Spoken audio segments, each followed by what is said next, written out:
ನಮ್ಮ ತಾತ ಆ ಕಾಲದಲ್ಲೇ 1000 ಜನಕ್ಕೆ ಊಟ ಹಾಕ್ತವ್ನಲ್ಲೇ. ಅವ್ರೇನ್ ಹೋಟ್ಲಲ್ಲಿ ಸಪ್ಲೈಯರ್ ಆಗಿದ್ರ? ಲೇ ನೋಡಿದ್ರೇನೋ ಯಂಗ್ಸ್ರನ್ನ, ಅದು ನಮ್ಮ ಕಂಠಕ್ಕಿರೋ ಪವರ್.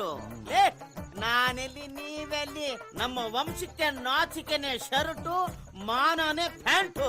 ಮರ್ಯಾದೆ ಏನ್ ಅಂಡರ್ವೇರ್? ನೀನು ಜಾಸ್ತಿ ಮಾತಾಡ್ತಾ ಇದ್ಯಾ. ಒಂದೇ ಒಂದು ಪಂಚ್ ಕೊಟ್ರೆ ನೋಡಿದ್ರೇನೆಲೇ, ಬರೀ ನನ್ನ ಕಂಟಿಗೆ ಹೆಂಗಸರು ಬಿದ್ದೋದ್ರು, ನನ್ನ ಪಂಚ್ ಡೈಲಾಗಿಗೆ ಗಂಡಸರಲ್ಲೇ ಓಡಾಡ್ತಾವ್ರೆ. ಅದು ಖರ ನಮ್ಮ ವಂಶ. ಓಡಾಡ್ತಾ ಇರೋದು ನಿಮ್ ಪಂಚ್ ಡೈಲಾಗ್ ನೋಡಲ್ಲ ಸರ್, ಕೆಳಗಡೆ ನಿಮ್ ಮಂಚು ನೋಡಕ್ಕಾಗದೆ. ಅಂದ್ರೆ ಕೆಳಗ್ ನೋಡಿ ಸ್ವಾಮಿ.